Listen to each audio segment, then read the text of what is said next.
Good morning, everyone. Today's book is Game Changer, the story of John Mcclendon and the Secret Game. It is authored by John Coy and illustrated by Randy DeBerg. This book is an 1170 lexile, and it is nonfiction.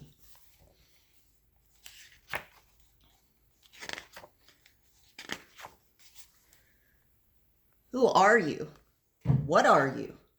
Why are you here on this earth? Where are you going? Coach John Mcclendon's 4 questions for his players. On Sunday, March 12, 1944, at 11 in the morning, when most people were still at church, a group of basketball players who thought they were the best in the state of North Carolina piled into 2 cars. The members of the Duke University Medical School team knew they were playing a game, but they didn't all know where they were going or who their opponent would be. The drivers wound around the deserted streets of downtown Durham to make sure nobody was following them before they crossed over to the other side of town. The players covered the windows with quilts so they wouldn't be seen. When the cars stopped, the players pulled their coats over their heads and walked through the women's locker room into a gymnasium. Before them stood a timekeeper, 2 referees, and the starting 5 of the North Carolina College of Negroes. The Eagles, under their young coach John Mcclendon, had 19 wins and 1 loss, but because of segregation, they were prohibited from playing against white teams. On this day, the Eagles were going to break that prohibition. Coach Mcclendon, who'd learned basketball from James Naismith, the game's founder, stood to the side with his wife Alice and their 2 children. Mcclendon believed basketball could change people's prejudices, and he wanted his children present to see just such a change. The 2 teams warmed up at opposite ends of the locked gymnasium. Players glanced down to size one another up and then turned away. Eventually, there was nothing left to do but play ball. The game started slowly, with drop passes and shots clanging off the rim.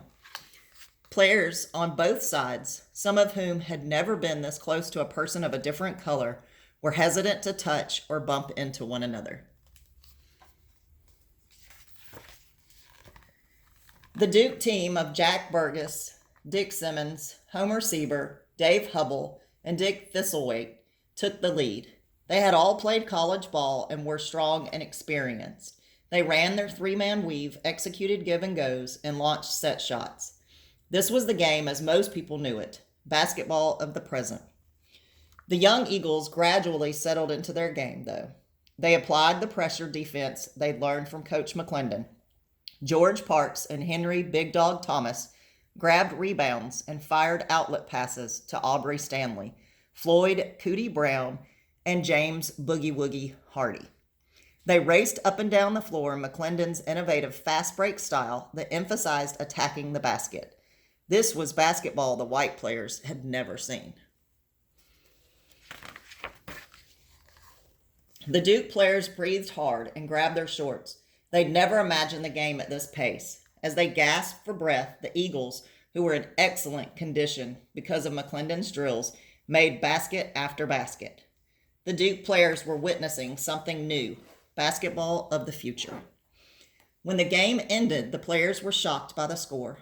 The Duke team had scored 44 points, which was near its average. The Eagles, though, had 88, doubling Duke's score.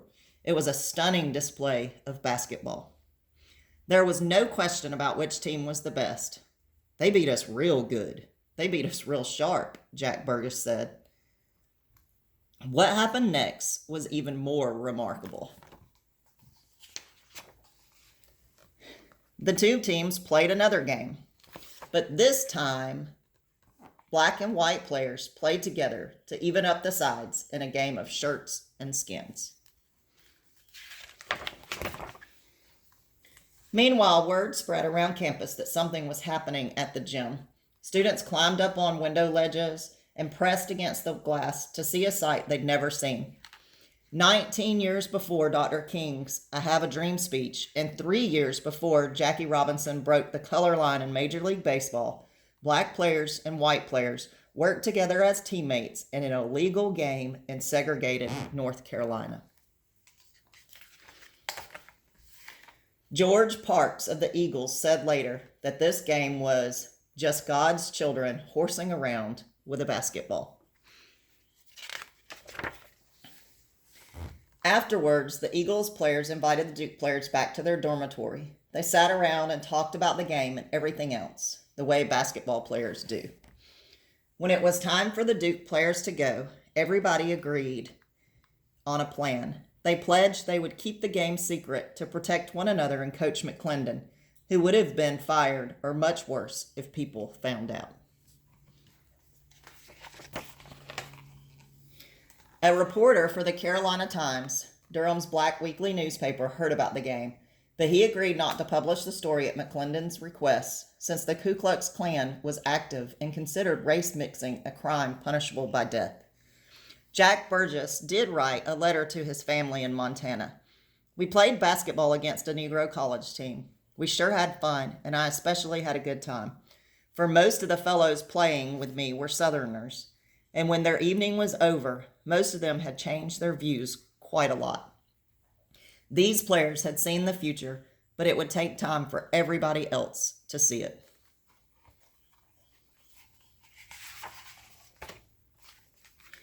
"22 years later, in 1966, Texas Western started 5 black players against a heavily favored all-white team from Kentucky for the national championship.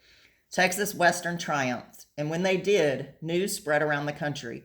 The era of segregated big-time college basketball was ending. Years later, John Mcclendon, who was introduced into the Basketball Hall of Fame for his pioneering coaching career, said, "I just wanted to further the idea that we all played basketball, that we all played it well, and that we should be playing it together." Today, people don't think twice about players of different skin colors competing with one another on the court, but it wasn't always that way. It took courage to make that future a reality. Coach John Mcclendon and those brave players who rose to the challenge in the secret game were years ahead of their time. Author's note: John Mcclendon, 1915 to 1999, whose mother was Delaware Indian and whose father was African American, studied under James Naismith, basketball's inventor, at the University of Kansas. He went on to a position at the North Carolina College of Negroes, where he became head basketball coach in 1940 and revolutionized the game. Later, at Tennessee State, Mcclendon became the first coach ever to win 3 consecutive national titles, 1957 to 1959. He was the first black coach in the American Basketball Association, the first at a predominantly white school, and the first black coach inducted into the Naismith Memorial Basketball Hall of Fame. Throughout his life, John Mcclendon was a game changer. Thank you to Scott Ellsworth for shining a light on this story, Milton S. Katz for his excellent biography, and Coach Mcclendon and the men who participated in the secret game for sharing it with us. There's a timeline here, which they could pull questions for reading counts quizzes. 1863, the Emancipation Proclamation is issued. 1944, the secret game is played. 1947, Jackie Robinson integrates Major League Baseball. 1950, Nat Clifton, Chuck Cooper, and Earl Lloyd integrate the NBA. 1954, Brown versus Board of Education dismisses separate but equal. 1963, Martin Luther King Jr. gives his I Have a Dream speech. Mississippi State plays the integrated Loyola University team in the NCAA basketball tournament after having previously boycotted the tournament in protest